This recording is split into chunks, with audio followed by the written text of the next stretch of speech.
As someone who has been affected by scams targeting the handicapped, I know firsthand the devastating impact that these fraudulent schemes can have on an individual and their loved ones. The handicapped community is a vulnerable population, and scammers often exploit their trust and good nature in order to steal our money and personal information. Even though I was born handicapped, and have never been able to walk, I knew I wanted to help others, despite my mobility limitations. I decided at a very young age that I wanted to be a teacher. I always respected my teachers growing up, and felt it was an admirable position. Once I got my teaching degree, I chose elementary school teaching. I have found my teaching career to be extremely rewarding and wouldn't change a thing. Believe it or not, the handicapped community is a target-rich population for scammers. I know this from first-hand experience, because I was personally taken by a scammer. More on that later. One of the most common scams against the handicapped is the imposter scam.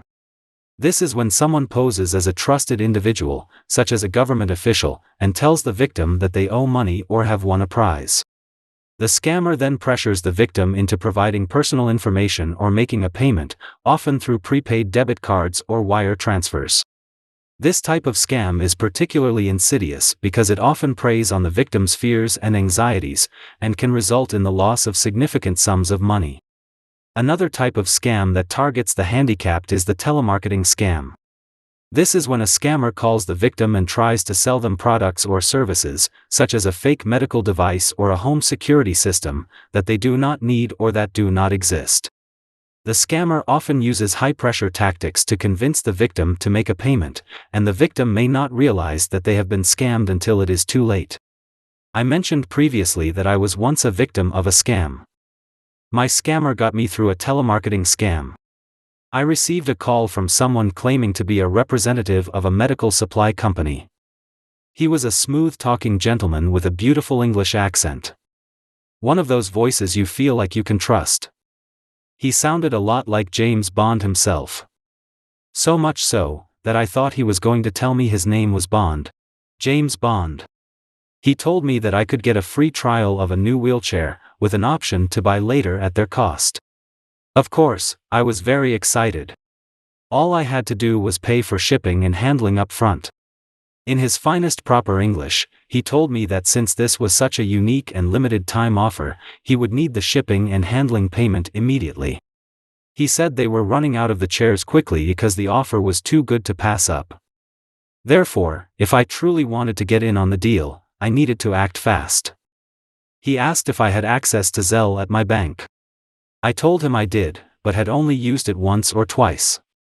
He insisted that I use Zelle since this was really the only way I would be assured in getting in on the deal in time.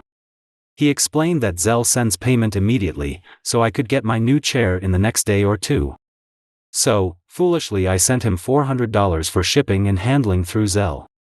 This amount seemed a lot to me, but I was so excited about getting a free trial of the chair and an option to buy at their cost. To sweeten the pot, he told me that if I paid the fees and decided later that I liked the new chair, he would deduct all the shipping and handling costs from the already reduced cost of the chair. If I didn't like the chair, I could return it for free. They would pay all the shipping fees for the return. Bottom line, the chair would cost me substantially less than it would have been on the open market. I was skeptical, but I really needed a new wheelchair, so I provided my shipping information. He gave me the information I needed to send the funds via Zelle, which was simply an email address. He told me once the funds were received, he would send me an invoice and a UPS tracking number. He told me he would send this information as soon as possible after receiving the money through Zelle. After the call, I immediately got online with my bank and sent $400 using Zelle. Then the waiting began. After a couple days, I still had not received anything. No invoice, no tracking number and no phone call saying thanks for your business. So, I called my bank to get the charges reversed. This was when I was informed by them that since the payment was made using Zelle, I could not get my money back.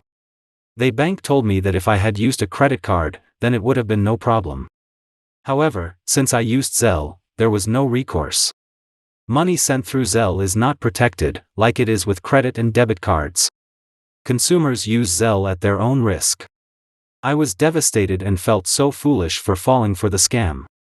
After I was exposed as such a naive consumer, I decided to do research on how much the handicapped community is victimized by scammers. This was an eye-opening experience for me. With nearly 50 million people currently identified as disabled, a large percentage of American families are affected by crimes committed in the area of fraud against the disabled. The number of people in this category continues to grow each year due to our aging population. The dollar losses from scams against seniors and the handicapped is staggering. Even though the average person on disability receives only a few $100s a year above the poverty level, he or she can be seen as an easy target in many ways by unscrupulous scammers. Unfortunately, one of the most prevalent ways this happens is for family members or caregivers who have access to personal and banking information to steal or transfer money from accounts.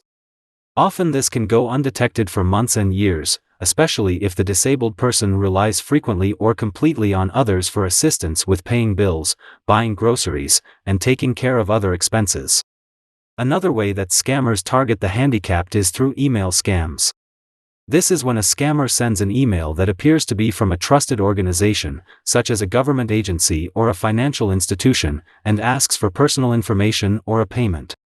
The email may look legitimate, but it is a fake, and the victim's information will be used for identity theft or other fraudulent purposes. It is important for the handicapped to be aware of these types of scams and to take steps to protect themselves. One of the best ways to do this is to never provide personal information or make a payment to an unknown individual or organization. If someone calls or emails claiming to be from a government agency or a financial institution, hang up or delete the email, and contact the organization directly to verify the information. Another way to protect yourself from scams is to be cautious of unsolicited offers, such as those for free trials or gifts, and to never provide credit card information over the phone or online. If you receive an offer that seems too good to be true, it probably is. Family members, caregivers, and friends can also play a critical role in protecting the handicapped from scams. They can educate themselves about these issues and verify the identity of callers or organizations before their loved ones provide any information or make any transactions. Financial institutions and service providers can also help by implementing stricter security measures, such as two-factor authentication, and by providing education and resources to their customers. Technology can also play a significant role in reducing scams against the handicapped, and the government can help by implementing laws and regulations that increase penalties for these types of crimes and by providing education and resources to help individuals recognize and protect themselves against scams. In conclusion, scams against the handicapped are a serious problem that requires a collective effort to address. By being vigilant, educating ourselves, and working together, we can help protect our vulnerable population from financial harm and create a safer and more secure environment for the handicapped to live their lives with dignity and peace of mind. As a member of the handicapped community, I encourage everyone to take this issue seriously and to do what they can to protect the most vulnerable among us. Whether it's through education, vigilance, or advocacy, we can all play a role in reducing the impact of scams against the handicapped. Finally, I want to stress the importance of reporting scams. If you or someone you know has been the victim of a scam, it is important to report it to the authorities. By reporting these incidents, we can help prevent others from falling victim to these schemes, and we can help hold the scammers accountable for their actions. Scams can be reported to your local police, the FBI, the FTC, or a host of other enforcement agencies. It is advised to start with your local police, because they can give you additional information on exactly where to report your particular scam. They may even be able to do something about it themselves. In the end, it is up to all of us to take a stand against scammers. Together, we can make a difference and create a better, safer world for everyone.